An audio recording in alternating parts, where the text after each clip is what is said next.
ഇന്നത്തെ വ്ലോഗ് എന്ന് പറയുന്നത് എൻ്റെ വീടിൻ്റെ പരിസരവും മുറ്റവും ഒക്കെ ക്ലീൻ ആക്കുന്നതും കൂടെ കുറച്ച് പ്ലാന്റ്സ് നടാനുള്ള ചട്ടികളൊക്കെ മേടിച്ച് വെച്ചിട്ടുണ്ട് കേട്ടോ. അപ്പോൾ കുറച്ച് പ്ലാന്റ്സ് ഒക്കെ നടാമെന്ന് വിചാരിക്കുകയാണ്. അപ്പോൾ എൻ്റെ വീഡിയോ നിങ്ങൾക്ക് ഇഷ്ടപ്പെടുകയാണെങ്കിൽ തീർച്ചയായും ലൈക്ക് ചെയ്യുകയും ഷെയർ ചെയ്യുകയും കമൻറ്റ് ചെയ്യുകയും സപ്പോർട്ട് ചെയ്യുകയും ചെയ്യുക കേട്ടോ. അപ്പോൾ ഞാൻ ആദ്യം തന്നെ മുറ്റവും പരിസരവും ഒക്കെ ഒന്ന് ക്ലീനാക്കി എടുക്കുകയാണ്. അപ്പോൾ നമ്മുടെ മുറ്റവും പരിസരവും നമ്മൾ തന്നെ ക്ലീനാക്കി എടുക്കണമെന്നാണല്ലോ. അതുകൊണ്ട് തന്നെ ഞാൻ വേഗത്തിൽ തന്നെ ഒന്ന് ക്ലീനാക്കി എടുക്കാൻ കേട്ടോ. ഇന്ന് വലിയ കാര്യമായിട്ടുള്ള മഴയോ കാര്യങ്ങളോ ഒന്നും ഉണ്ടായിരുന്നില്ല. അതുകൊണ്ട് തന്നെയാണ് ഇത്ര ധൈര്യത്തിൽ ഞാൻ വന്നിരുന്ന് അടിക്കുന്നത്. മഴ വന്നു കഴിഞ്ഞാൽ ഈ കട്ടയുടെ പുറത്തിട്ട് നമുക്ക് അടിച്ചെടുക്കാനൊന്നും പറ്റില്ല. കരിയില അങ്ങോട്ടും ഇങ്ങോട്ടും നീങ്ങില്ല. അതുകൊണ്ടാണ് കേട്ടോ. പിന്നെ നമ്മൾ എല്ലാം ഓരോ വശങ്ങളും ഓരോ സൈഡിൽ നിന്ന് ഇങ്ങനെ അടിച്ചടിച്ച് പോരുകയാണ് സുഹൃത്തുക്കളെ. അപ്പോൾ കുറച്ച് ചട്ടികൾ കുറച്ച് ദിവസമായി ഇവിടെ മേടിച്ച് വെച്ചിരിക്കുന്നു. അത് ഞാൻ എൻ്റെ വ്ളോഗ്സിൽ ഇട്ടിട്ട് ഇപ്പോൾ ഒരു മാസമായി. അപ്പോൾ ഞാൻ ചട്ടികളിൽ കുറച്ച് വളപ്രയോഗങ്ങളൊക്കെ ഇങ്ങനെ ചെയ്ത് വെച്ചിരിക്കുകയാണ്. കാരണം നമുക്ക് അതൊക്കെ ചെയ്ത് വെച്ച് സെറ്റാക്കി കഴിഞ്ഞ് കഴിഞ്ഞാൽ നമുക്ക് പ്ലാന്റ്സ് ഒക്കെ നടാൻ എളുപ്പമായിരിക്കില്ല. അതുകൊണ്ടാണ് കേട്ടോ. അപ്പോൾ ഞാൻ എൻ്റെ ചട്ടിയിൽ ഇപ്പോൾ ഇട്ട് നിലവിൽ വെച്ചിരിക്കുന്നത് ഇതുപോലെ മുറ്റടിക്കുമ്പോൾ കിട്ടുന്ന കരിയിലകളൊക്കെ ഉണ്ടല്ലോ, അത് ഞാനിങ്ങനെ സ്റ്റോർ ചെയ്ത് വയ്ക്കും. അതുപോലെ നമ്മൾ വീട്ടിൽ ഉപയോഗിക്കുന്ന അതായത് ഫുഡിൻ്റെ വേസ്റ്റ്, പച്ചക്കറിയുടെ വേസ്റ്റ്, അതൊക്കെ ഞാൻ ആ ചട്ടിയിൽ ഇങ്ങനെ കൊണ്ടുവന്ന് സ്റ്റോർ ചെയ്ത് വെച്ചിട്ടുണ്ട് കേട്ടോ. പിന്നെ ഞാൻ ഈ സൈഡിലൊക്കെ നിങ്ങൾക്ക് നോക്കുമ്പോൾ കാണാം കുറച്ച് ഗ്രോ ബാഗുകൾ. വർഷങ്ങളായിട്ടോ, കുറേ നാളുകളായി ഇങ്ങനെ ഗ്രോ ബാഗിൽ ഞാൻ കൃഷി ചെയ്യുമായിരുന്നു. ഇപ്പം ഇല്ല. അപ്പം ഞാൻ പണ്ട് ഈ ഗ്രോ ബാഗിൽ വെണ്ടയ്ക്ക, മുളകിൻ്റെ ചെറിയ തൈകൾ അങ്ങനെയൊക്കെ വച്ച് കൊണ്ടുവന്ന ഗ്രോ ബാഗാണ്. അപ്പോൾ കുറേ വർഷങ്ങൾ കഴിഞ്ഞപ്പോൾ ഈ ഗ്രോ ബാഗ് ഇങ്ങനെ ദ്രവിച്ച് വരാൻ തുടങ്ങി. അപ്പോൾ എനിക്ക് മനസ്സിലായി ഇനി മേലാൽ ഗ്രോ ബാഗ് ഉപയോഗിക്കരുതെന്ന്. ഞാൻ പറയുകയാണ്, ഗ്രോ ബാഗിൽ നമ്മൾ എന്ത് നട്ടാലും ഉണ്ടല്ലോ നമുക്കതിങ്ങനെ മെയിൻറ്റെയിൻ ചെയ്തുകൊണ്ട് എടുക്കണം. അതായത് നമ്മളിങ്ങനെ ഗ്രോ ബാഗ് ഓരോ ടൈമിൽ കൊല്ലത്തിൽ ഇങ്ങനെ മാറ്റിക്കൊണ്ടിരിക്കണം. അത് ഭയങ്കര ഒരു ടാസ്ക്കായിട്ട് എനിക്ക് തോന്നി കേട്ടോ. അതുകൊണ്ട് ഞാൻ ഇപ്പോൾ ഒരു പ്രതിജ്ഞ എടുത്തേക്കാണ്, ഇനി ഞാൻ ഗ്രോ ബാഗിൽ ഒന്നും നടത്തില്ല എന്നുള്ളത്. പിന്നെ തീരെ നിർവാഹം ഇല്ലെങ്കിൽ ഗ്രോ ബാഗിൽ തന്നെ കൃഷി ചെയ്യാമെന്ന് മാത്രമേ ഉള്ളൂ. അതുകൊണ്ട് തന്നെ ഞാൻ കുറേ വാർക്കച്ചട്ടികൾ മേടിച്ച് വെച്ചിട്ടുണ്ട് കേട്ടോ. അപ്പോൾ ഞാൻ ആദ്യം തന്നെ മുറ്റവും പരിസരവും ഒക്കെ ഒന്ന് ക്ലീനാക്കി എടുക്കുകയാണ്. കാര്യം കോമ്പൗണ്ടിൽ മരവും കാര്യങ്ങളും ഒന്നും ഇല്ലെങ്കിലും നമുക്ക് പറമ്പിൽ നിന്ന്, അതായത് അപ്പുറത്തെ പറമ്പിൽ നിന്നൊക്കെ ഇങ്ങനെ കാറ്റത്ത് പറന്ന് ചാടുന്ന കരിയിലകളൊക്കെയാണ് കേട്ടോ ഇവിടെയുള്ളത്. പിന്നെ കുറേ ദിവസമായിട്ട് ഇങ്ങനെ നല്ല കാറ്റായിരുന്നു, നല്ല ശക്തമായിട്ടുള്ള കാറ്റൊക്കെ ഉണ്ടായിരുന്നു. ഇപ്പോൾ മഴയുടെ ഫോഴ്സൊക്കെ ഒന്ന് കുറഞ്ഞിട്ടുണ്ട് കേട്ടോ. അപ്പോഴാണ് നമ്മളിത് മുറ്റമൊക്കെ ഒന്ന് ക്ലീനാക്കാനായിട്ട് ഇറങ്ങുന്നത്. പിന്നെ മഴയുടെ ടൈമിൽ നമ്മൾ വലിയ കാര്യമായിട്ട് മുറ്റമൊക്കെ ക്ലീൻ ചെയ്തിട്ടാലും വൃത്തിയായിട്ടൊന്നും കിടക്കുകയൊന്നുമില്ല. എന്നാലും നമുക്ക് മഴയൊന്നും ഇല്ലാത്ത, മഴ പെയ്തില്ലെങ്കിൽ ആ ടൈമിൽ വന്നിട്ട് നമ്മൾ അത്യാവശ്യം കരിയിലകളൊക്കെ ഒന്ന് വൃത്തിയാക്കി കളയാറുണ്ട് കേട്ടോ. വൃത്തിയാക്കി ഇടാനൊക്കെ ശ്രദ്ധിക്കാറുണ്ട്. അപ്പോൾ ആ മൂലക്കൊക്കെ നന്നായിട്ട് കരിയിലൊക്കെ ഉണ്ടായിരുന്നു കേട്ടോ. അപ്പോൾ ഓരോ ചട്ടികളും ഞാൻ ഇങ്ങനെ മാറ്റി ഇങ്ങനെ വൃത്തിയാക്കി കൊണ്ടിരിക്കുകയാണ് സുഹൃത്തുക്കളെ. എനിക്കിങ്ങനെ വെറുതെ ഇരിക്കുമ്പോൾ പ്ലാന്റ്സ് വയ്ക്കാനും അതിങ്ങനെ കെയർ ചെയ്ത് കൊണ്ടുവന്ന് എടുക്കാനും ഭയങ്കര ഇഷ്ടമാണ് കേട്ടോ. പണ്ട് ഞാൻ പുറത്തൊക്കെ പോകുമ്പോൾ ഈ നഴ്സറികളിൽ നിന്നൊക്കെ ഇങ്ങനെ പ്ലാന്റ്സ് ഒക്കെ മേടിക്കും. ഈ കൊറോണ ടൈമിലാണ് ഈ പ്രാന്ത് കൂടുതലായിട്ടും വന്നത്. അപ്പോഴാട്ടെ എനിക്കും ഇങ്ങനെയൊക്കെ ചെയ്യാനുള്ള ഒരു ആഗ്രഹമൊക്കെ വന്നത്. അപ്പോൾ നമ്മൾ നഴ്സറികളിൽ പോകുമ്പോൾ മേടിക്കും. പിന്നെ ഏതെങ്കിലും റിലേറ്റീവ്സിൻ്റെ ഒക്കെ വീട്ടിലൊക്കെ ഇങ്ങനെ പോകുമ്പോൾ ഉണ്ടല്ലോ, അവിടെ നിന്ന് ഇങ്ങനെ ഇസ്കിയൊക്കെ കൊണ്ടുവരും കേട്ടോ. പിന്നെ പൊതുവേ ആ ടൈമിൽ, അതായത് ഒറ്റ പ്ലാന്റ്സ് ഇല്ലാത്തൊരു സമയം ഉണ്ടായിരുന്നു. ആ സമയത്ത് ഞാനിങ്ങനെ എവിടെന്നെങ്കിലുമൊക്കെ ഇങ്ങനെ ഇസ്കി കൊണ്ടുവരും. അതുപോലെ നമ്മളിങ്ങനെ യാത്രകളൊക്കെ പോകുമ്പോൾ ഉണ്ടല്ലോ, ഈ റോഡിൻ്റെ സൈഡിലൊക്കെ ഇങ്ങനെ നല്ല നല്ല ഫ്ലവേഴ്സൊക്കെ ഇട്ട് ഇങ്ങനെ പ്ലാന്റ്സുകളൊക്കെ നിൽക്കുമ്പോൾ അതൊക്കെ ഇറങ്ങി ഇങ്ങനെ പറിച്ചൊക്കെ കൊണ്ടുവരും കേട്ടോ. പിന്നെ നമ്മളിങ്ങനെ കുറേ വർഷങ്ങളായപ്പോൾ നമുക്ക് അവിടെ നിന്ന് ഇവിടുന്നൊക്കെ ഇങ്ങനെ കിട്ടുന്ന പ്ലാന്റ്സൊക്കെ ആകുമ്പോൾ ഒത്തിരി കളക്ഷൻസ് ഉണ്ടാവും.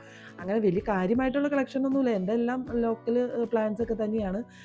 അപ്പം നമ്മൾ ഇങ്ങനെ അതൊക്കെ ഇങ്ങനെ കെയർ ചെയ്ത് ഇങ്ങനെ കൊണ്ടുപോകും. പ്ലാന്റ്സ് ഇല്ലാത്ത ഇരുന്ന സമയങ്ങളിലൊക്കെ ഞാൻ കൂടുതലും ഡിപ്പെൻഡ് ചെയ്തത് നഴ്സറികളെ തന്നെയായിരുന്നു. നഴ്സറികളിൽ നിന്ന് ഞാൻ വലിയ കാര്യത്തിന് പോയി പ്ലാന്റ്സ് ഒക്കെ മേടിക്കും. പക്ഷെ നമ്മൾ വീട്ടിൽ കൊണ്ടുവന്ന് അത് വളർത്തി കൊണ്ടുവരാനൊന്നും പറ്റില്ല. അത് കുറച്ച് കഴിയുമ്പോൾ ഉണ്ടല്ലോ വാടി കരിഞ്ഞ് അങ്ങനെ എന്തെങ്കിലുമൊക്കെ പ്രശ്നം വരും കേട്ടോ. പിന്നെ പൊതുവേ പ്ലാന്റ്സ് നമ്മൾ നടുമ്പോൾ ഉണ്ടല്ലോ, നമ്മൾ ഡെയിലി ആ വയ്ക്കുന്ന സ്ഥലത്ത്, അതായത് ആ ചട്ടി ഇരിക്കുന്ന സ്ഥലത്ത് മാത്രം സ്ഥിരമായിട്ട് ഇരുത്തരുത്. അതിൻ്റെ പൊസിഷനൊക്കെ ഒന്ന് മാറ്റി കൊടുക്കണം.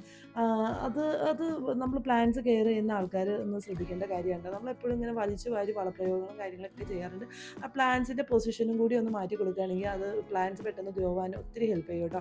പിന്നെ നമ്മൾ ഇവിടെ വന്നിട്ടാണ് കേട്ടോ ഈ കരിയിലകളൊക്കെ കൂട്ടിയിട്ട് കത്തിക്കുന്ന ഒരു സ്ഥലമാണ് കേട്ടോ. ഇതിൻ്റെ അകത്ത് കത്തിക്കാനുള്ള സ്പേസോ കാര്യങ്ങളോ ഒന്നുമില്ല. പിന്നെ നമുക്ക് പ്രൈവസി അതാണ്, നമുക്ക് അവിടെ കൊണ്ടുവന്ന് കത്തിക്കാനുള്ള ഇതുള്ളൂ. പിന്നെ നമ്മൾ വീടിൻ്റെ അകം, അതായത് കോമ്പൗണ്ടൊക്കെ ഒന്ന് ക്ലീൻ ആക്കിയതിന് ശേഷം റോഡൊക്കെ ഒന്ന് ക്ലീൻ ആക്കി എടുക്കാം കേട്ടോ. എനിക്ക് ഇവിടെയൊക്കെ ഒന്ന് ക്ലീൻ ആക്കി ഇടണം, എന്നാലാണ് നമുക്കിങ്ങനെ നമ്മുടെ മുറ്റം മാത്രം വൃത്തിയായി കിടന്നാൽ പോരല്ലോ, നമ്മുടെ വീടിൻ്റെ ഫ്രണ്ടും കൂടി വൃത്തിയായി കിടക്കണം എന്നാണല്ലോ. അപ്പോൾ പിന്നെ നമ്മൾ അതും കൂടിയൊക്കെ ഒന്ന് അതിലും മോശം വരുത്തണ്ട, നമ്മൾ ആ ഫ്രണ്ട് ഏരിയയും കൂടി ഒന്ന് കംപ്ലീറ്റ് ഒന്ന് ക്ലീൻ ആക്കി ഇടാണ് കേട്ടോ.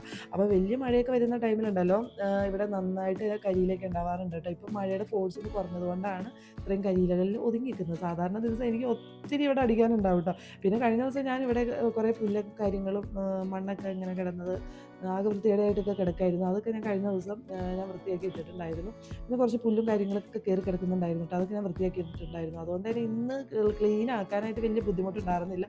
പിന്നെ അപ്പുറത്ത് കുറച്ച് ആം, കാടൊക്കെ പിടിച്ച കിടക്കുന്നുണ്ടായിരുന്നു കേട്ടോ മതിലിനോട് ചേർന്ന്. അപ്പോൾ അതൊക്കെ പറിച്ച് വൃത്തിയാക്കിയിട്ടുണ്ടായിരുന്നു. പിന്നെ ഇവിടെ പൊതുവേ മഴ പെയ്ത് കഴിഞ്ഞാൽ അങ്ങ് കരട്ടെന്നുള്ള കരിയില മൊത്തം കൂടി വന്ന് കിടക്കുന്നത് ദേ ഈ വീടിൻ്റെ ഫ്രണ്ടിലാണ്. അപ്പോൾ പിന്നെ നമുക്ക് ഇവിടുന്ന് തള്ളി അവിടെ കൊണ്ടൊന്നും ഇടാൻ പറ്റില്ലല്ലോ. നമ്മൾ ഇവിടുന്ന് അടിച്ച് വാരി ഇങ്ങനെ കളയും കേട്ടോ. അപ്പോൾ ദേ നമ്മൾ ഇവിടുന്ന് അടിച്ച് വാരിയിട്ട് ഈ മൂലയ്ക്കുള്ള കരിയിലകളൊക്കെ കൂട്ടിയിട്ട് ഇവിടെ ഒരു മാവ് കണ്ടോ, ആ മാവിൻ്റെ ചോട്ടിലേക്ക് ഇടും. അതുകൊണ്ടാണെന്ന് തോന്നുന്നു ഈ മാവിൽ നിറച്ച് മാങ്ങയൊക്കെ ഉണ്ടാവാറുണ്ട് കേട്ടോ. ഈ കരിയില കിടക്കുന്നത് കൊണ്ടാണെന്ന് തോന്നുന്നു. അങ്ങനെ ഞാൻ ഇപ്പുറത്തെ സൈഡിലെ കരിയിലയും ഒന്ന് അടിച്ച് കളയാണ് കേട്ടോ. ഇവിടുത്തെ കരിയിലയൊക്കെ അടിച്ച് കഴിഞ്ഞിട്ടുണ്ടെങ്കിൽ ഞാൻ ഈ കത്തിക്കുന്നത് ദേ ഇവിടെ ഇപ്പുറം ഈ കനാലിൻ്റെ സൈഡിലിട്ടാണ് അങ്ങോട്ട് വാരിയിട്ടാണ് പതിവ്. ഇവിടെ ഇപ്പോൾ വെയിലില്ലാത്തതുകൊണ്ട് സുഖമായിട്ട് ഇങ്ങനെ അടിച്ചു പോകട്ടെ. വെയിലുള്ള സമയത്താണെങ്കിൽ നമുക്കിങ്ങനെ മുഖം മൊത്തം ഇങ്ങനെ ചട്ടികളും കമത്തി വന്ന് നിന്നാലും ഭയങ്കര ചൂടാണ്. അങ്ങനത്തെ ഒരു സ്പേസാണ് കേട്ടോ. കാര്യം ഇവിടെ ഒറ്റ മരങ്ങളൊന്നുമില്ല. അപ്പുറത്തെ സൈഡാണെങ്കിൽ മാവുണ്ട്, അങ്ങനെ കുറച്ച് മരങ്ങളൊക്കെ നിൽക്കുന്നതുകൊണ്ട് തണലായതുകൊണ്ട് നമുക്കിങ്ങനെ സുഖമായിട്ട് അടിച്ച് വൃത്തിയാക്കാം. ഇപ്പോൾ ഇത് ചെറിയൊരു വെയിലുണ്ട് കേട്ടോ. അതുകൊണ്ട് തന്നെ മുഖം കംപ്ലീറ്റ്ലി മൂടിയിട്ടുണ്ട്. ഇനി വൃത്തിയാക്കലും കാര്യങ്ങളൊക്കെ കഴിഞ്ഞിട്ടുണ്ട് കേട്ടോ. ഇനി നമുക്ക് നേരെ പോയിട്ട് കുറച്ച് പ്ലാന്റ്സ് ഒക്കെ വയ്ക്കാനുണ്ട്. അതിൻ്റെ കുറച്ച് വളപ്രയോഗങ്ങളും കാര്യങ്ങളൊക്കെ പറഞ്ഞുതരാം. ഞാൻ വലിയ കാര്യമായിട്ടുള്ള വളപ്രയോഗങ്ങളും കാര്യങ്ങളും ചെയ്യാത്ത ഒരാളാണെന്ന് നിങ്ങൾക്കറിയാലോ. പക്ഷേ ഞാൻ കഴിഞ്ഞ ദിവസം ക്യാഷ് ഫ്ലോ പ്ലാന്റ് മേടിക്കാൻ പോയപ്പോഴുണ്ടല്ലോ, അവിടെ നിന്ന് ആ നഴ്സറിയിൽ നിന്ന് എനിക്കൊരു വളം തന്നിട്ടോ. അതായത് കനകമിൽ എന്ന് പറഞ്ഞിട്ടുള്ള ഒരു വളമാണ് കേട്ടോ.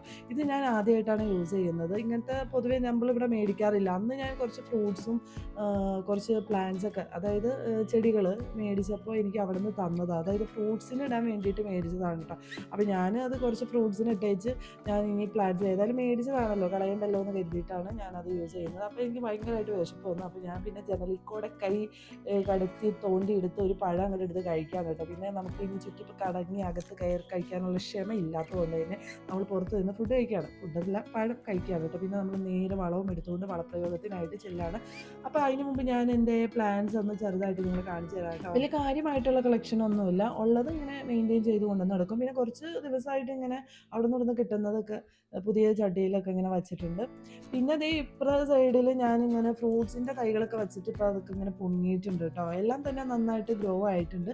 അപ്പോൾ ഇങ്ങനെ ഗ്രോ ആയതുകൊണ്ട് തന്നെ ഇപ്പം എനിക്ക് ബുദ്ധിമുട്ടാണ് ഇവിടുത്തെ ഇപ്പുറ സൈഡിൽ നിൽക്കുന്ന പ്ലാന്റ്സിനൊക്കെ വളരാനുള്ള ബുദ്ധിമുട്ട്. അതുകൊണ്ട് തന്നെയാണ് ഇപ്പുറ സൈഡിൽ കുറച്ച് പ്ലാന്റ്സുകളൊക്കെ ഇങ്ങനെ ചെറുതായിട്ട് നിൽക്കുന്നുണ്ട് കേട്ടോ. ഇതിപ്പോൾ ഞാൻ ചെറുതായിട്ട് ഇപ്പം ലേറ്റസ്റ്റ് നട്ടതാണ്. അതൊക്കെ ഞാൻ ഇപ്പം നട്ടതാണ് കേട്ടോ. അതൊക്കെ ഇങ്ങനെ വളർന്ന് വരുന്നതേ ഉള്ളൂ. അപ്പോൾ ഇതൊക്കെയാണ് കേട്ടോ എൻ്റെ ഓവറോൾ പ്ലാന്റ്സ് എന്നൊക്കെ പറയുന്നത്. വലിയ കാര്യമായിട്ടുള്ള കളക്ഷനൊന്നുമില്ല. അപ്പോൾ അത് ഇങ്ങനെ ചെറിയ കൊമ്പുകളൊക്കെ ഇത്രയായിട്ട് കാണുമ്പോൾ ഞാൻ അപ്പുറമായിട്ട് വളച്ചൊടിച്ച് വയ്ക്കും. പക്ഷെ അത് കുറച്ച് കഴിയുമ്പോൾ പിന്നെയും ഇപ്പുറ സൈഡിലേക്ക് വീഴും എന്നുള്ളതാണ്. അപ്പോൾ ഇനി എൻ്റെ വളപ്രയോഗങ്ങളും കാര്യങ്ങളൊക്കെ കാണാം. വലിയ കാര്യമായിട്ടുള്ള വളപ്രയോഗങ്ങളൊന്നുമില്ല. ജസ്റ്റ് ആ വളം മാത്രം ഇടുന്നു. പിന്നെ ഓൾറെഡി കുറേ കരിയിലകളൊക്കെ ഞാൻ ചട്ടിയിൽ ഇങ്ങനെ സ്റ്റോർ ചെയ്ത് വെച്ചിട്ടുണ്ട് കേട്ടോ. അപ്പോൾ ദേ എൻ്റെ ക്യാറ്റ്സ് ക്ലോ പ്ലാന്റിൻ്റെ മേലെ ഇങ്ങനെ ബട്ടർഫ്ലൈസ്, ഇപ്പോൾ ഇത് മഴയില്ലെങ്കിലുണ്ടല്ലോ ഒരു 10 മണി നേരത്തേക്ക് ഇവിടെ ഒത്തിരി ബട്ടർഫ്ലൈസ് ഒക്കെ ഇങ്ങനെ പറക്കുന്നതായിട്ട് കാണാം കേട്ടോ. ഇപ്പോൾ ഒരു സമയം ഒരു 2-2:30 ആയിട്ടുണ്ട്, ഉച്ച കഴിഞ്ഞിട്ടുണ്ട് കേട്ടോ. അപ്പോൾ എടുക്കുമ്പോൾ അപ്പോൾ ഇതേ ക്യാറ്റ്സ് ക്ലോ പ്ലാന്റ് ഇത്രയും അപ്പുറത്തുനിന്ന് ഇങ്ങനെ വളർന്നിട്ടുണ്ട്. അപ്പോൾ ഇനി നേരെ ഈ വീടിൻ്റെ മണ്ടയിലേക്ക് കയറ്റി വിടാമെന്ന് വിചാരിച്ചിരിക്കുകയായിരുന്നു. അപ്പോൾ അതേ കരിയിലകളൊക്കെ നിറച്ച ചട്ടികളൊക്കെയാണ് കേട്ടോ. അപ്പോൾ കുറേ ചട്ടികളുണ്ടായിരുന്നു. അപ്പോൾ അതിൽ ഓരോന്നിനും ഞാനിങ്ങനെ വച്ചിട്ടുണ്ട്. അപ്പോൾ ഞാൻ എല്ലാ ചട്ടികളിലും ഓരോ ദിവസം കൊണ്ടല്ല കേട്ടോ ചെയ്യുന്നത്. ഞാൻ കരിയിലയുടെ ഉള്ളിൽ ചെറുതായിട്ട് കുത്തി വെച്ചതാട്ടോ. പക്ഷെ അത് ഇങ്ങനെ കരിയിലയുടെ ഉള്ളിലായതുകൊണ്ട് അത് ഗ്രോ ആയില്ല. ഞാൻ ഇവിടെ ആ പ്ലാന്റ് ഇത് കുറേ വർഷങ്ങൾക്ക് മുമ്പ് നട്ടതാട്ടോ. നല്ല ഹൈറ്റിന് അങ്ങോട്ട് പോയി. അപ്പോൾ ഞാനത് കഴിഞ്ഞ മഴയത്ത് കാറ്റത്ത് ഇങ്ങനെ മറിഞ്ഞതാണ് കേട്ടോ ഈ ചട്ടി. അപ്പോൾ അതേ അതിൻ്റെ സൈഡ് ഇങ്ങനെ പൊട്ടിപ്പോയിട്ടുണ്ട്. അപ്പോൾ അത് കണ്ടുകൊണ്ട് തന്നെ ഞാൻ അതിൻ്റെ ഒരു കൊമ്പെടുത്ത് വേറൊരു ചട്ടിയിലേക്ക് വളർത്താമെന്ന് വിചാരിച്ച് നട്ടതാണ്. അപ്പം ഞാനിനി ആ കൊമ്പൊക്കെ വെച്ചിട്ട് അതിലിങ്ങനെ മണ്ണൊക്കെ വെച്ച് ഒന്ന് സെറ്റാക്കി എടുക്കുകയാണ് കേട്ടോ. അപ്പോൾ ദേ ഇവിടെ ഗ്രോ ബാഗിലൊക്കെ നന്നായിട്ട് ഇങ്ങനെ മണ്ണൊക്കെ ഇങ്ങനെ ഉറച്ചിരിക്കുകയായിരുന്നു. ഇപ്പോൾ മഴയായതുകൊണ്ട് വലിയ പ്രശ്നമൊന്നുമില്ല. ഈ വേനൽക്കാലമൊക്കെ ആണെങ്കിലുണ്ടല്ലോ ഈ മണ്ണൊക്കെ ഇങ്ങനെ ഉറച്ചിരിക്കുന്ന മണ്ണ് ലൂസാക്കി എടുക്കാൻ ഭയങ്കര ബുദ്ധിമുട്ട് പെടാറുണ്ട് കേട്ടോ. ഇന്ന് ഇപ്പം മഴയുടെ ഒരു കാലാവസ്ഥ ആയതുകൊണ്ട് വലിയ കുഴപ്പമൊന്നുമില്ല. അപ്പം ഞാൻ ആ മണ്ണ് ആ ഗ്രോ ബാഗൊക്കെ ഒന്ന് മാറ്റിയിട്ട് അത് മാറ്റാൻ എളുപ്പമായിരുന്നു. കാരണം അത് ഒത്തിരി ദ്രവിച്ചിരിക്കുകയായിരുന്നു കേട്ടോ. അപ്പം ഞാൻ ഇന്ന് ഈ ചട്ടിയിൽ ഇങ്ങനെ മണ്ണ് നിറയ്ക്കുമ്പോൾ ഞാൻ എൻ്റെ മനസ്സിൽ ഇങ്ങനെ പറഞ്ഞ് പെടുത്തായിരുന്നു, ഇനി ഒരിക്കലും ഞാൻ ഗ്രോ ബാഗിൽ ഒരു പച്ചക്കറി പോലും വയ്ക്കില്ല എന്ന് ഞാനിങ്ങനെ തീരുമാനിച്ചിരിക്കുക കേട്ടോ. തീരെ നിർവാഹമില്ലാത്തവർക്ക് ഇങ്ങനെ ഗ്രോ ബാഗ് യൂസ് ചെയ്യാമെന്നുള്ളൂ. പക്ഷെ ഞാൻ ആ മണ്ണൊക്കെ വാരി ചട്ടികളിൽ ഇങ്ങനെ നിറയ്ക്കുകയാണ്. അങ്ങനെ കുറച്ച് ചട്ടികളൊക്കെ ഉണ്ടായിരുന്നു കേട്ടോ. ഇങ്ങനെ തന്നെയാണ് ഞാൻ ബാക്കിയുള്ള ചട്ടികളിലൊക്കെ മണ്ണ് നിറച്ച് വെച്ചത്. ഗ്രോ ബാഗിൽ വെച്ച മണ്ണ് തന്നെയാണ് ഈ ചട്ടികളിലേക്ക് ഞാൻ ഇങ്ങനെ ഷിഫ്റ്റ് ചെയ്യാം കേട്ടോ. അങ്ങനെ ഞാൻ കുറേ ചട്ടികൾ ഇങ്ങനെ മണ്ണൊക്കെ സ്റ്റോർ ചെയ്തിട്ട് ഇങ്ങനെ ഓരോ സ്ഥലത്ത് ഇങ്ങനെ കൊണ്ടുവന്ന് വയ്ക്കുകയാണ്. ദേ ആ കാണുന്നത് എൻ്റെ വഴുതനങ്ങയാട്ടോ. കുറേ വർഷങ്ങൾക്ക് മുമ്പ് നട്ടതാണ് ആ ഗ്രോ ബാഗിൽ. പക്ഷേ അത് വലിയ കാര്യമായിട്ട് ഗ്രോ ആയില്ല കേട്ടോ. അതിങ്ങനെ ഒറ്റത്തടി പോലെ ഇങ്ങനെ നിൽക്കുകയാണ് കേട്ടോ. നമുക്കിങ്ങനെ ഡിസ്റ്റർബൻസ് ആയിട്ട്.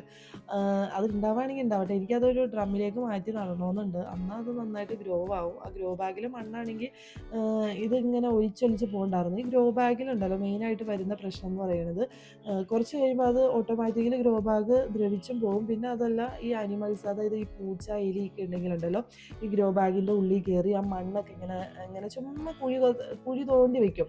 അപ്പോൾ അത് ഈ നിങ്ങളുടെ നഖം കൊള്ളുമ്പോൾ തന്നെ ആ ഗ്രോ ബാഗ് ഇങ്ങനെ കീറി പോകാനായിട്ട് തുടങ്ങും. പിന്നെ മണ്ണ് കുത്തി ഒലിച്ച് മഴയത്ത് പിന്നെ ഒന്നും പറയണ്ട കേട്ടോ. അതൊക്കെ കാരണം ഞാൻ ഈ ഗ്രോ ബാഗ് എന്ന് പറയുന്ന സംഭവത്തെ ഞാൻ അങ്ങോട്ട് എലിമിനേറ്റ് ചെയ്തു വീട്ടിൽ നിന്ന്. അങ്ങനെ ഞാൻ ഓരോന്നും ഇങ്ങനെ എടുക്കാണ് ട്ടോ. ഭയങ്കര ടാസ്ക്കാണ്. നിങ്ങൾക്ക് കാണുമ്പോൾ എന്ത് സുഖം, എന്ത് എളുപ്പത്തിൽ കഴിഞ്ഞ പണിയെന്നൊക്കെ വിചാരിക്കും. പക്ഷേ ഇങ്ങനെ ഉണ്ടല്ലോ ഈ ഒന്നാമത് മഴയും കൂടി മഴയൊക്കെ പെയ്തിട്ട് ഈ മണ്ണൊക്കെ ഭയങ്കരമായിട്ട് ആകെ നാശപുശമായിട്ടൊക്കെ ഇരിക്കുകയായിരുന്നു കേട്ടോ. അപ്പോൾ അതിങ്ങനെ എടുക്കാൻ നല്ല വെയിറ്റുമാണ് മണ്ണിന്. അപ്പോൾ ഇങ്ങനെ തോണ്ടി തോണ്ടി ഇങ്ങനെ എടുക്കാൻ ഭയങ്കര പാടായിരുന്നു. പിന്നെ നമ്മളിങ്ങനെ എടുക്കുമ്പോൾ ഉണ്ടല്ലോ ഞാഞ്ഞൂളെന്ന് പറയുന്ന ആ കൂട്ടുകാരൻ ഒത്തിരി ഉണ്ട് കേട്ടോ. ഇവിടെ മഴക്കാലമായി കഴിഞ്ഞിട്ടുണ്ടെങ്കിൽ ഇവന്മാരുണ്ടല്ലോ ഈ മുറ്റത്തെ കൂടെ അങ്ങോട്ട് ഇങ്ങനെ ഈ ട്രെയിൻ പോണ പോലെ ഇങ്ങനെ പാസ് ചെയ്യുന്നതായിട്ട് കാണാം. ഞാനോള് ഒരു തരത്തിൽ പറഞ്ഞിട്ടുണ്ടെങ്കിൽ ഭയങ്കര ഹെൽപ്ഫുള്ളാട്ടോ. കാരണം നമുക്ക് വേറെ വളപ്രയോഗങ്ങളോ കാര്യങ്ങളോ ഒന്നും വേണ്ട. ഞാനോളെന്ന് പറയുന്ന ഈ കൂട്ടുകാരൻ ഉണ്ടെങ്കിൽ തന്നെ ഒത്തിരി ഹെൽപ്ഫുള്ളാട്ടോ. കാര്യം കുറേ വളപ്രയോഗങ്ങൾ കാര്യങ്ങൾ നമ്മൾ ചെയ്യേണ്ടതായിട്ട് വരില്ല. ഇപ്പോൾ ഒട്ടുമിക്ക സ്ഥലങ്ങളിലും തന്നെ ഈ ഞാനോളെന്ന് പറയുന്ന കൂട്ടുകാരൻ ഇല്ലാണ്ടായിക്കൊണ്ടിരിക്കുകയാണ് കേട്ടോ. നമ്മുടെ ഭൂഗോളത്തിൽ നിന്ന് തന്നെ ഇങ്ങനെ പോയിക്കൊണ്ടിരിക്കുകയാണ്. പക്ഷേ എൻ്റെ ഈ ഗ്രോ ബാഗിൽ ഒത്തിരി ഉണ്ട് കേട്ടോ. കാരണം നന്നായിട്ട് തന്നെ വളവും കാര്യങ്ങളൊക്കെ ഉള്ളതാണ്. ഓൾറെഡി ഞാൻ അതിലിങ്ങനെ പച്ചക്കറി കൃഷികളൊക്കെ പണ്ട് ചെയ്തതുകൊണ്ട് തന്നെ എനിക്ക് ഒരുപാട് വളപ്രയോഗങ്ങളോ കാര്യങ്ങളോ ഒന്നും ചെയ്യേണ്ട വന്നില്ല. ഡയറക്റ്റ് ആ ഗ്രോ ബാഗിൽ നിന്ന് മണ്ണെടുത്ത് ജസ്റ്റ് ആ ചട്ടിയിലേക്ക് നിറയ്ക്കുക മാത്രമുള്ള ബുദ്ധിമുട്ടുള്ളൂ കേട്ടോ. ഈ ടൈമിൽ കുറച്ച് മഞ്ഞളിൻ്റെ തൈ കിട്ടിയിട്ടുണ്ട് കേട്ടോ. മഞ്ഞളിൻ്റെ തൈ കിട്ടിയതല്ല, കഴിഞ്ഞ മകരമാസത്തിൽ ഞാൻ വീട്ടിൽ നിന്ന് പോയപ്പോൾ അവിടെ നിന്ന് ഇസ്ക്കി കൊണ്ടുവന്നതാണ്. അപ്പോൾ അതിൻ്റെ വീഡിയോ ഒക്കെ ഞാൻ എൻ്റെ ചാനലിൽ ഇട്ടിട്ടുണ്ടായിരുന്നു. അപ്പോൾ അന്ന് ഞാൻ കുറച്ചൊക്കെ എൻ്റെ സ്കിന്നിൽ ഉപയോഗിച്ചു. പിന്നെ നമ്മുടെ പിന്നെ ബാക്കിയുള്ളതൊക്കെ ഞാൻ ചുമ്മാ അവിടെ ഇങ്ങനെ ഇട്ടേക്കായിരുന്നു. ഇപ്പം ഞാൻ നോക്കിയപ്പോഴല്ലോ ആ മഞ്ഞളിൻ്റെ വിത്തൊക്കെ ഇങ്ങനെ പൊങ്ങി പൊങ്ങി പൊങ്ങി വലിയ തൈ ആയിട്ടുണ്ടായിരുന്നു. അപ്പോൾ വെറുതെ കളയണ്ടാന്ന് കരുതി ഞാൻ അപ്പുറത്ത് നിന്ന് പറിച്ച് ഇവിടെ ഈ ചട്ടിയിലേക്ക് കൊണ്ടുവന്ന് അങ്ങോട്ട് വെച്ചിട്ടുണ്ട് കേട്ടോ. അപ്പോൾ ഇനി ഇവിടെ കിടന്ന് മുളയ്ക്കുമായിരിക്കും. ഇപ്പോൾ മഞ്ഞൾ നടേണ്ട സീസൺ ആണോ എന്നൊന്നും എനിക്കറിയില്ല കേട്ടോ. പക്ഷേ മുളയ്ക്കുമോയെന്ന് അറിയില്ല. എന്നാലും ഞാൻ കളയണ്ടാന്ന് കരുതി ചുമ്മാ അങ്ങോട്ട് ആ ചട്ടിയിലേക്ക് വെച്ച് കൊടുത്തിട്ടുണ്ട്. പിന്നെ ചെറിയ ചെറിയ പോട്ട്സൊക്കെ ഇങ്ങനെ വെച്ചിട്ടുണ്ട്. ഇങ്ങനെ കൊളുത്തിയിടുന്ന ചെറിയ ചെറിയ പോട്ട്സുകളൊക്കെ ആട്ടോ. അപ്പോൾ ഞാനതിൽ ചെറിയ പ്ലാന്റ്സോ ഹാങ്ങിങ് പ്ലാന്റ്സോ എന്തെങ്കിലുമൊക്കെ വെക്കാമെന്ന് കരുതിയിട്ട് ഞാൻ വെറുതെ ഇരിക്കുകയാണല്ലോ. അപ്പോൾ ബാക്കി കുറച്ച് മണ്ണും വന്നിട്ടുണ്ട്. പിന്നെ വേറെ ചട്ടികളും ഇല്ല. ബാക്കിയുള്ള ചട്ടികളൊക്കെ ഞാൻ യൂസ് ചെയ്തു. പിന്നെ ഇപ്പോൾ എൻ്റെ ബാക്കിൽ കുറേ ഗ്രോ ബാഗുകളുണ്ട്. കുറച്ച് ഗ്രോ ബാഗുകളുണ്ട് കേട്ടോ. അതിലൊക്കെ ഞാൻ കറ്റാർവാഴ വെച്ചിരിക്കുകയായിരുന്നു. പണ്ട് ഈ ഏരിയയിൽ ഞാനിങ്ങനെ ഒരു സൈഡ് മൊത്തം ഇങ്ങനെ കറ്റാർവാഴയായിരുന്നു കേട്ടോ. പിന്നെ അപ്പുറത്തെ സൈഡിലൊക്കെ ഞാനിങ്ങനെ കറ്റാർവാഴ വെച്ചിട്ടുണ്ട്. കറ്റാർവാഴ മൊത്തത്തിൽ ഞാൻ ഗ്രോ ബാഗിലാണ് വെച്ചിരിക്കുന്നത്. ഇനി എനിക്ക് കുറച്ച് ചട്ടികൾ മേടിച്ചിട്ട് ഇനി ഇതുപോലെ തന്നെ ചട്ടികളിലാക്കി കറ്റാർവാഴ വെക്കാനാണ് എൻ്റെ നെക്സ്റ്റ് പ്ലാൻ. അങ്ങനെ ഇന്നത്തെ എൻ്റെ ജോലികളും കാര്യങ്ങളൊക്കെ കഴിഞ്ഞിട്ടുണ്ട് കേട്ടോ. അപ്പോൾ ഞാൻ നോക്കിയപ്പോൾ കുറച്ച് മണ്ണ്, അതായത് ഇവിടെ വർക്ക് ചെയ്തതല്ലേ, അപ്പോൾ അതിൻ്റെ ബാലൻസ് മണ്ണും കാര്യങ്ങളൊക്കെ ഇങ്ങനെ കിടക്കായിരുന്നു. അപ്പോൾ ഞാൻ പെട്ടെന്ന് തന്നെ ക്ലീൻ ആക്കി എടുക്കുകയാണ് കേട്ടോ. അപ്പോൾ പിന്നെ ഇതും കൂടി കഴിഞ്ഞ് കഴിഞ്ഞിട്ടുണ്ടെങ്കിൽ എനിക്ക് ഇനി ഇവിടുന്ന് കയറി പോകാമല്ലോ. ഇപ്പം ടൈം ഒരു 2:30-3 മണി ഈവനിങ് ടൈം ആയിട്ടുണ്ട്. ഇന്ന് വലിയ മഴയോ കാര്യങ്ങളോ ഇല്ലാത്തത് കൊണ്ട് തന്നെ നിങ്ങൾക്ക് കാണുമ്പോൾ തന്നെ മനസ്സിലാവും നല്ല വെയിലിൻ്റെ ഒരു ക്ലൈമറ്റാണ് ഇപ്പോൾ ഉള്ളത്. അപ്പോൾ ഇന്നത്തെ എൻ്റെ ഒരു ചെറിയ വ്ളോഗാണ്. നിങ്ങൾക്ക് എല്ലാവർക്കും ഇഷ്ടപ്പെടുന്നുണ്ടെങ്കിൽ ഇഷ്ടപ്പെട്ടുവെങ്കിൽ തീർച്ചയായും ലൈക്ക് ചെയ്യുകയും ഷെയർ ചെയ്യുകയും സപ്പോർട്ട് ചെയ്യുകയും ചെയ്യണം കേട്ടോ. എല്ലാം നട്ടതിന് ശേഷം ഞാൻ കുറച്ച് കനകാമില്ല് ഇട്ട് കൊടുക്കുന്നുണ്ട് കേട്ടോ. കനകാമില്ലെന്ന് പറയുന്നത് ഞാൻ മേടിച്ച ഒരു ജൈവ വളമാണ് കേട്ടോ. ഇത് എല്ലാത്തിനും ഉപയോഗിക്കാം. അതായത് പച്ചക്കറികൾക്കും പ്ലാന്റ്സിനും ഫ്രൂട്ട്സിനും അങ്ങനെ കണ്ണി കണ്ട എല്ലാ പച്ചപ്പ് നിറഞ്ഞ പ്ലാന്റ്സിനും ഉപയോഗിക്കാമെന്നാണ് അവിടുത്തെ ചേട്ടൻ പറഞ്ഞത്. അവിടുത്തെ ചേട്ടൻ എന്ന് പറഞ്ഞാൽ ഇത് മേടിക്കാൻ പോയത് നഴ്സറിയിൽ നിന്നാണ്. ആ നഴ്സറിയിലെ ചേട്ടൻ എന്നോട് പറഞ്ഞതാണ്. പിന്നെ നമ്മളത് കുറേശ്ശെ എല്ലാത്തിനും ചോറിലിട്ട് കൊടുക്കുകയാണ്. ഇതെൻ്റെ ബോഗൺവില്ലയാണ് കേട്ടോ. കുറച്ച് ബോഗൺവില്ല ഉണ്ട്. അപ്പുറത്തെ സൈഡിലൊക്കെ ഞാൻ വെച്ചിട്ടുണ്ട്. ഇപ്പം ഞാൻ മഴക്കാലമാണല്ലോ. അപ്പോൾ മഴക്കാലത്ത് ബോഗൺവില്ലയിൽ ഫ്ലവറും കാര്യങ്ങളും ഒന്നും ഉണ്ടാവില്ല. അപ്പോൾ ഇത് തന്നപ്പോൾ ഇടല ചേട്ടൻ പറഞ്ഞത് ബോഗൺവില്ലയ്ക്ക് നല്ലതാണ്, ഫ്ലവറിങ്ങൊക്കെ നന്നായിട്ട് വരുമെന്ന് പറഞ്ഞിട്ടുണ്ട്. അപ്പോൾ എന്തായാലും ഒന്ന് അറിയണമല്ലോ എന്ന് ടെസ്റ്റ് ചെയ്യാൻ വേണ്ടിയിട്ട് ഞാൻ എല്ലാത്തിനും വാരി വിതറി ഇട്ട് കൊടുക്കുന്നുണ്ട്. എൻ്റെ പൊന്നു മക്കളെ, ഇത്തടെ ചാനൽ കണ്ട് ഇഷ്ടപ്പെടുന്നവരൊക്കെ തീർച്ചയായും ലൈക്ക് ചെയ്ത് സബ്സ്ക്രൈബ് ചെയ്ത് നേരെയുള്ള ബെൽ ബട്ടണും കൂടി ഒന്ന് പ്രസ് ചെയ്തേക്കണേ. അപ്പോൾ ഇന്നത്തെ വീഡിയോ ഇത്രയേ ഉള്ളൂ. നെക്സ്റ്റ് വീഡിയോ വരുന്നവരെല്ലാവർക്കും tata bye bye, see U.